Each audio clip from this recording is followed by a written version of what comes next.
काशीपुर उत्तर प्रदेश का एक छोटा सा शहर, जहां गंगा की लहरें और मंदिरों की घंटियां हर सुबह को पवित्र बना देती थी। इसी शहर के एक मोहल्ले में शर्मा परिवार का बड़ा सा घर था। शर्मा जी यानी हरिनारायण शर्मा एक रिटायर्ड स्कूल प्रिंसिपल थे, जिनकी इज्जत पूरे शहर में थी। उनकी पत्नी सावित्री एक गृहिणी थीं, जो अपने परिवार को जोड़े रखने में अपनी जिंदगी बिता चुकी थी। उनका बड़ा बेटा अभय एक इंजीनियर था और लखनऊ में एक मल्टीनेशनल कंपनी में काम करता था।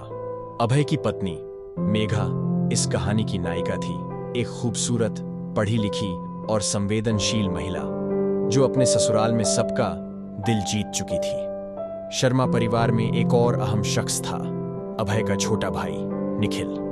निखिल, जो उम्र में मेघा से कुछ साल छोटा था, एक फ्रीलांस ग्राफिक डिजाइनर था।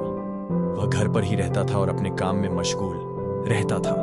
निखिल का स्वभाव चंचल था और वह अपनी हाजिर जवाबी और मजाकिया अंदाज के लिए घर में सबका पसंदीदा था, लेकिन उसकी आंखों में एक ऐसी चमक थी जो कभी कभी मेघा को असहज कर देती थी। मेघा और अभय की शादी को 2 साल हो चुके थे। अभय का काम उसे अक्सर शहर से बाहर ले जाता था और मेघा घर पर सास ससुर और निखिल के साथ समय बिताती थी। सावित्री मेघा को अपनी बेटी की तरह मानती थी और हरिनारायण भी उसकी तारीफ करते नहीं थकते थे। लेकिन निखिल का व्यवहार मेघा के लिए एक अनसुलझी पहेली था। वह कभी उससे बहुत खुलकर बात करता तो कभी अचानक चुप हो जाता।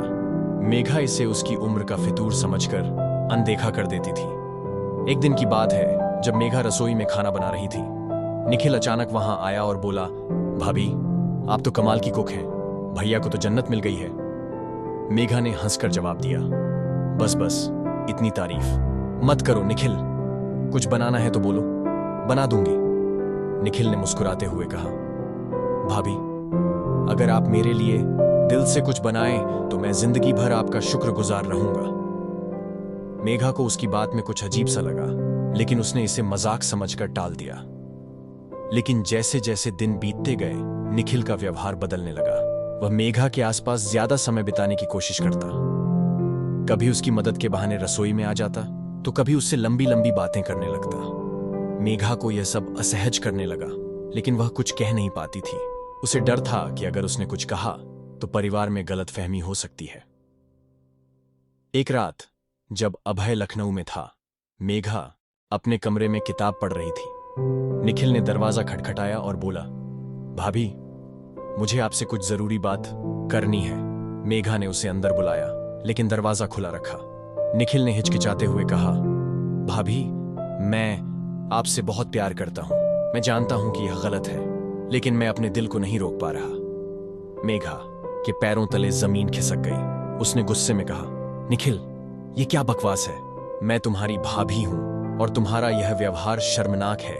निखिल ने माफी मांगते हुए कहा, मुझे माफ कर दीजिए भाभी, मैं नहीं जानता था कि मैं क्या कह रहा हूं। वह वहां से चला गया, लेकिन मेघा का मन अशांत हो गया। उसे समझ नहीं आ रहा था कि वह इस बात को अभय को बताए या चुप रहे। निखिल की बात ने मेघा को झकझोर दिया था, लेकिन उसने फैसला किया कि वह इस घटना को भूलकर आगे बढ़ेगी। उसने निखिल से दूरी बनानी शुरू कर दी और उससे जरूरत से ज्यादा बात नहीं करती थी। लेकिन निखिल का मन अब और अंधेरे रास्ते पर बढ़ रहा था। उसे मेघा का रवैया बर्दाश्त नहीं हो रहा था। उसकी मोहब्बत धीरे धीरे नफरत में बदलने लगी। निखिल ने एक खतरनाक साजिश रचने का फैसला किया। वह चाहता था कि मेघा की इज्जत पूरे परिवार और समाज के सामने दागदार हो, ताकि वह उसे अपने काबू में कर सके। उसने अपने एक दोस्त रोहन के साथ मिलकर एक योजना बनाई। रोहन एक छोटा मोटा फोटोग्राफर था जो फोटोशॉप में माहिर था। निखिल ने उससे कहा कि वह मेघा की कुछ तस्वीरों को एडिट करके ऐसी तस्वीरें बनाए जो उसे बदनाम कर सके। रोहन ने निखिल को चेतावनी दी, यार ये बहुत गलत है, अगर यह बात खुल गई तो तुम्हारी जिंदगी बर्बाद हो जाएगी। लेकिन निखिल ने उसे पैसे का लालच देकर मना लिया। कुछ दिनों बाद रोहन ने मेघा की कुछ पुरानी तस्वीरों को एडिट करके ऐसी तस्वीरें बना दी जो बेहद आपत्तिजनक थीं। निखिल ने इन तस्वीरों को एक अनाम सोशल मीडिया अकाउंट से शहर के कुछ व्हाट्सएप ग्रुप्स में फैला दिया। जल्द ही काशीपुर में अफवाहों का बाजार गर्म हो गया। लोग मेघा के चरित्र पर सवाल उठाने लगे। शर्मा परिवार के घर में भी यह खबर पहुंची। सावित्री और हरिनारायण सदमे में थे। वे मेघा से जवाब मांगने लगे। मेघा, जो पूरी तरह बेखबर थी, इन तस्वीरों को देखकर टूट गई। उसने रोते हुए कहा, माँ, पापा, ये सब झूठ है, मैंने ऐसा कुछ नहीं किया। अभय को जब यह खबर मिली, वह तुरंत काशीपुर पहुंचा। उसने मेघा से सारी बात सुनी और उसका साथ देने का फैसला किया। अभय को यकीन था कि मेघा निर्दोष है। उसने अपने पिता से कहा, पापा, ये सब कोई साजिश है, मेघा ऐसी नहीं है। लेकिन हरिनारायण, जो पुराने ख्यालों के थे, मेघा पर शक करने लगे। उन्होंने कहा, अभय, समाज में हमारी इज्जत दांव पर है। अगर यह सच है तो हमारा सिर नीचा हो जाएगा। मेघा ने अभय से कहा, मुझे नहीं पता कि यह सब किसने किया, लेकिन मैं सच सामने लाऊंगी।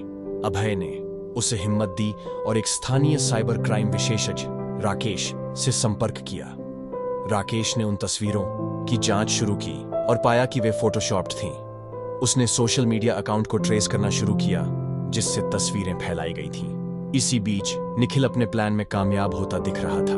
वह मेघा के सामने आकर मासूम बनने की कोशिश करता और कहता, भाभी, मुझे बहुत बुरा लग रहा है कि आपके साथ ऐसा हो रहा है। अगर मैं कुछ कर सकता हूं तो बताइए। मेघा को उसकी बातों पर शक होने लगा। उसे याद आया कि निखिल ने कुछ महीने पहले उससे प्यार का इजहार किया था। उसने अभय को यह बात बताई। अभय को गुस्सा आ गया। उसने निखिल से सख्ती से पूछताछ की, लेकिन निखिल ने सब कुछ नकार दिया।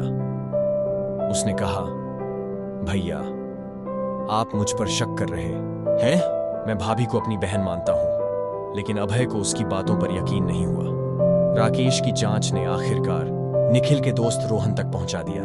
रोहन, जो पहले से ही डर रहा था, ने पुलिस के सामने सारी सच्चाई उगल दी। उसने बताया कि निखिल ने उसे तस्वीरें एडिट करने के लिए कहा था और इसके लिए पैसे दिए थे। पुलिस ने निखिल को हिरासत में लिया। निखिल ने पहले तो झूठ बोलने की कोशिश की, लेकिन जब रोहन की गवाही और साइबर क्राइम की रिपोर्ट उसके सामने रखी गई तो वह टूट गया। उसने कबूल किया कि उसने मेघा से प्यार किया था, और जब मेघा ने उसे ठुकराया तो उसने बदला लेने की ठानी। उसने यह भी बताया कि वह मेघा को बदनाम करके उसे अपने काबू में करना चाहता था। शर्मा परिवार के लिए यह खबर किसी तूफान से कम नहीं थी। सावित्री और हरिनारायण को यकीन नहीं हो रहा था कि उनका छोटा बेटा इतना नीचे गिर सकता है। सावित्री ने मेघा से माफी मांगी और कहा, बेटी, हमने तुम पर शक करके गलती की। तुमने इस परिवार की इज्जत बचाई। निखिल के खिलाफ कानूनी कार्रवाई शुरू हुई। उसे साइबर क्राइम और मानहानि के आरोप में सजा मिली। मेघा और अभय ने फैसला किया कि वे काशीपुर छोड़कर लखनऊ में अपनी नई जिंदगी शुरू करेंगे। लखनऊ में मेघा और अभय ने एक नया घर बसाया। मेघा ने एक स्कूल में टीचर की नौकरी शुरू की और बच्चों को पढ़ाने में अपनी खुशी ढूंढ ली। अभय ने भी अपने करियर पर ध्यान देना शुरू किया। दोनों ने मिलकर एक दूसरे का साथ कभी नहीं छोड़ा। काशीपुर में शर्मा परिवार धीरे धीरे इस सदमे से उबरने की कोशिश कर रहा था।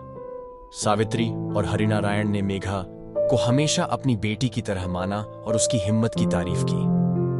मेघा की कहानी शहर में एक मिसाल बन गई। लोग अब यह समझने लगे थे कि परिवार के अंदर छिपा जहर कितना खतरनाक हो सकता है और सच्चाई को सामने लाने के लिए हिम्मत की जरूरत होती है। मेघा ने अपने अनुभव से सीखा कि प्यार और विश्वास की नींव पर बना रिश्ता हर तूफान को झेल सकता है। उसकी कहानी उन तमाम महिलाओं के लिए एक प्रेरणा थी जो चुपचाप अन्याय सहती हैं।